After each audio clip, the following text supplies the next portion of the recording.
저는 지금 여호수아서를 계속 강의하고 있습니다. 이스라엘 백성들이 이집트를 탈출해서 가나안 땅으로 들어갔습니다. 여러 성을 정복하고 또 여러 성들을 재건하고 성읍을 건설하였습니다. 여러 성 중에서 48개의 성을 레위인들에게 주었습니다. 그들에게 거주하고 가축을 키울 목초지로 준 거죠. 레위인에게 준 이 48개의 성읍 중에서 6곳을 선택해서 도피성이라고 하는 이름을 붙였습니다. 요단강 동쪽에 3개, 요단강 서쪽에 3개. 지도를 보시면 먼저 동쪽을 보면 맨 위에 게데스, 그 다음에 가운데 가장 오른쪽에 동쪽을 보면 위가 바산의 골란, 그 다음에 길르앗 라못, 그 다음에 베셀. 또 서쪽 왼쪽을 보면 가장 위에 게데스, 세겜, 그 다음에 헤브론, 이렇게 6성을 도피성으로 구별을 했습니다. 이 도피성은 여러 가지 특징이 있습니다. 그 특징 중에서 첫 번째는 접근성이 좋다는 겁니다.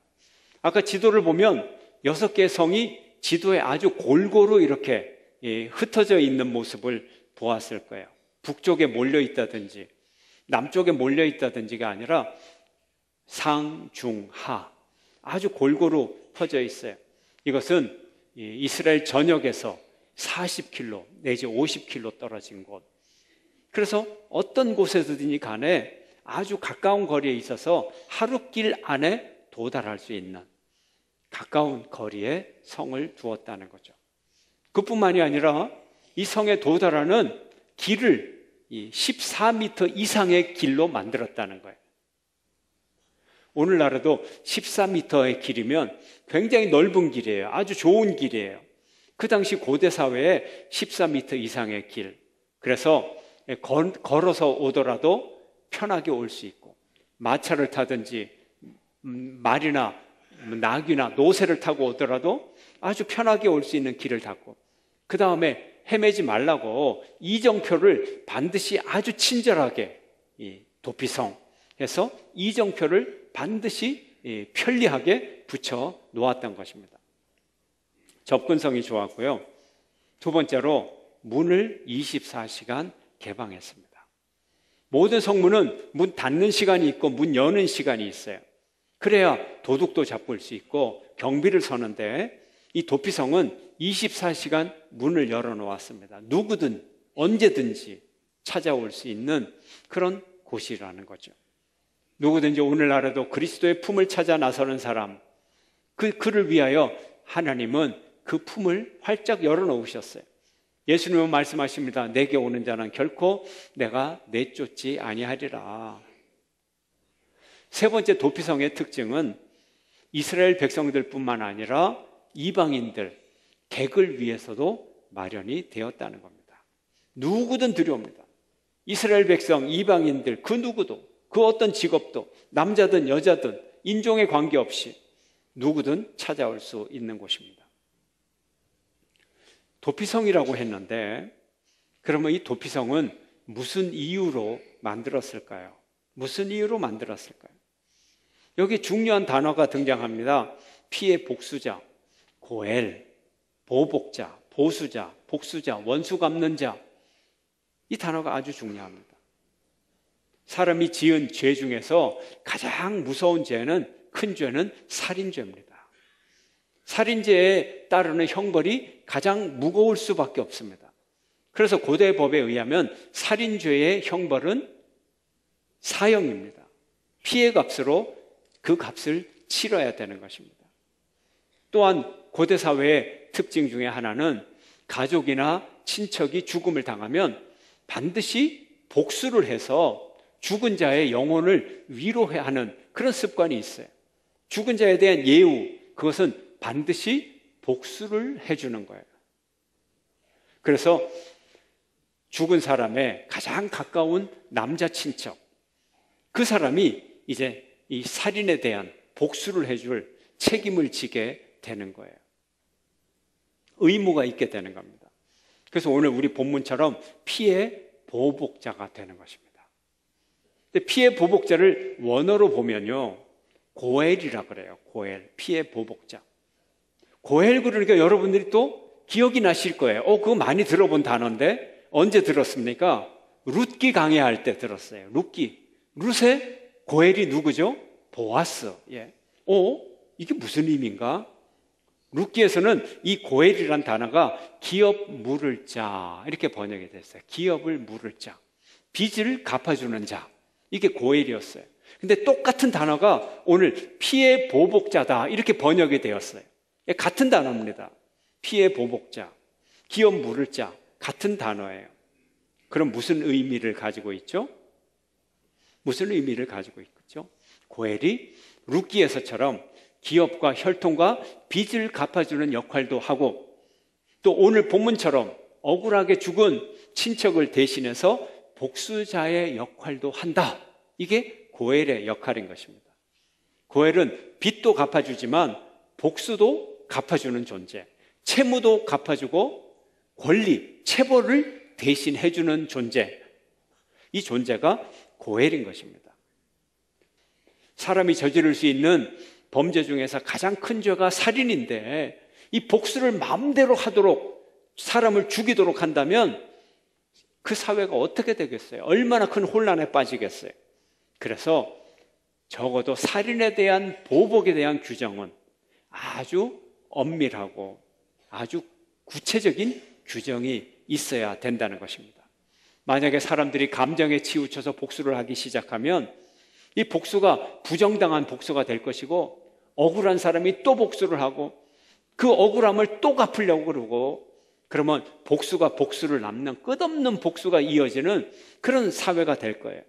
하나님은 이걸 원치 않으셨어요. 그래서 원한이 없이 우발적으로 실수로 살인하게 된 사람에게 복수를 당하지 않도록, 그 사람이 복수를 당하지 않도록 그에게 도피하여서, 이성으로 도피하여서 그를 구제해 주기 위한 그런 제도를 하나님이 마련해 주셨던 것입니다. 바로 오늘 이 도피성의 원리는 우리가 새로운 현실을 도전할 때 우리가 무슨 생각을 해야 되고, 우리가 새로운 현실을 도전할 때 무엇을 잊지 말아야 되느냐, 그것을 우리에게 가르쳐주고 있는 것입니다. 팔레스타인 땅, 가나안 땅은 이스라엘 백성들에게 하나님이 주신 축복의 현실이었어요. 새로운 현실이었어요. 그 축복의 땅에 들어가면 도피성을 만들려고 그랬어요. 우리가 하나님이 주신 새로운 축복을 받으면서도 그 축복 속에 도피성을 만들어야 된다. 이것이 무엇을 의미하는가? 여러분이 새로워진 삶을 원하세요? 하나님이 여러분에게 축복을 주셔서 그야말로 대박을 터뜨리게 만드셨습니까? 그럼에도 불구하고 도피성을 만들어야 된다는 거예요. 그 의미가 무엇입니까? 첫째, 우리는 연약한 존재라는 거예요. 이걸 잊어서는 안 됩니다. 사람이 희망을 가지고 현실을 도전해가고 무언가를 성취하고 경쟁에서 승리하고, 그리고 현실을 살아가면서 무언가 큰 업적을 이루고 정복자와 같은 승리하는 삶을 살아갑니다. 승승장구해서 살아갑니다. 이때 잊지 말라는 거야. 너는 연약한 존재다. 뭔가 굉장히 이룬 것처럼, 온 세상을 가진 것처럼 그렇게 하나님의 축복을 받을 때 연약한 존재임을 잊지 말아 하는 거예요. 죄 지을 수 있는 존재라고 하는 것을 잊지 말라고 하는 거예요. 우리가 부지 중에라도 죄 짓는 일이 있다는 거예요. 부지 중에라도 살인을 저지를 수 있는 그런 불완전한 존재라는 거예요. 정상적인 사람들, 대부분의 사람들 일부러 죄 짓지 않아요. 일부러 죄 짓지 않아요.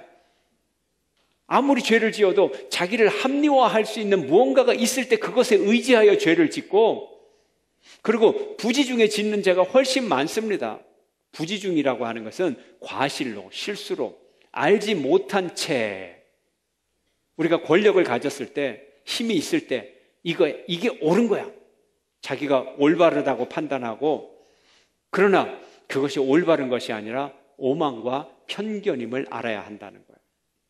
내가 올바르다고 생각하고 다른 사람은 틀렸다고 생각하고 다른 사람을 원수라고 생각하고 그렇게 행동한다면 그 사람에게 피해를 입히게 되고 그 사람을 죽이게 되는 거예요. 우리 인간은 죄의 DNA를 타고났어요. 죄질 의도가 없지만 하는 짓이 죄 짓는 거예요.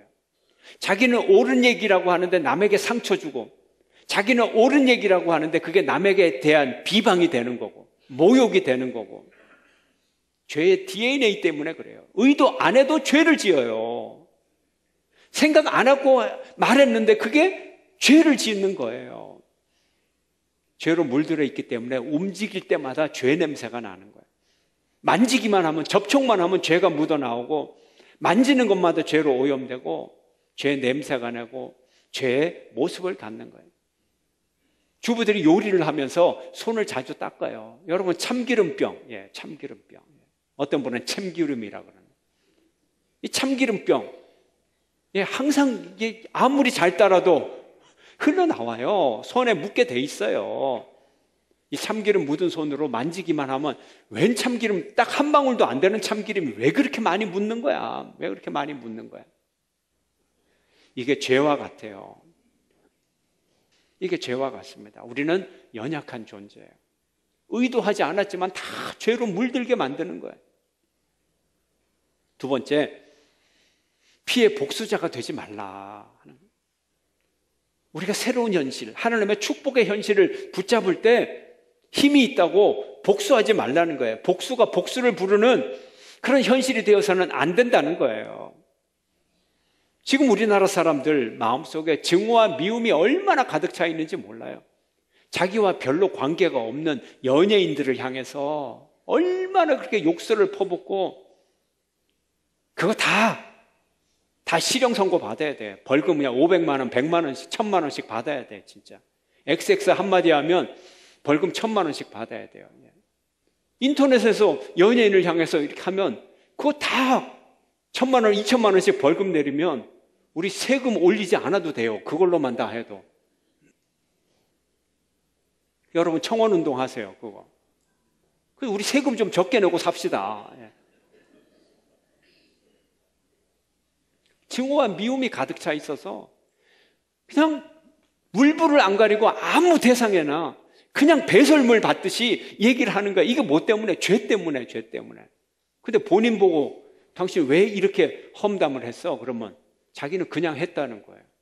그런 의도를 안 가졌다는 거예요. 내가 이 욕설 한마디 때문에 자살할 줄 알면 내가 왜 했겠느냐고. 근데 자살했잖아요. 살인 행위잖아요.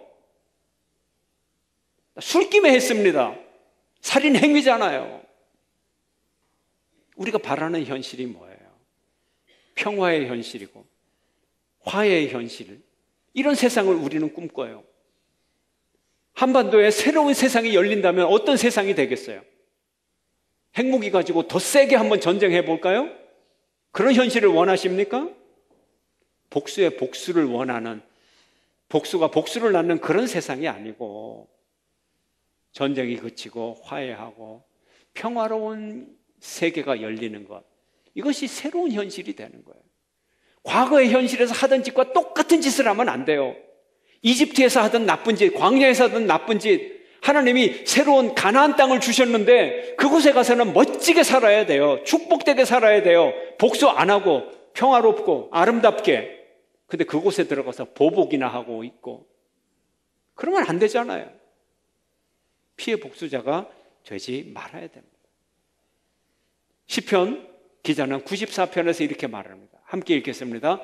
여호와여, 복수하시는 하나님이여, 복수하시는 하나님이여, 빛을 비추어 주소서.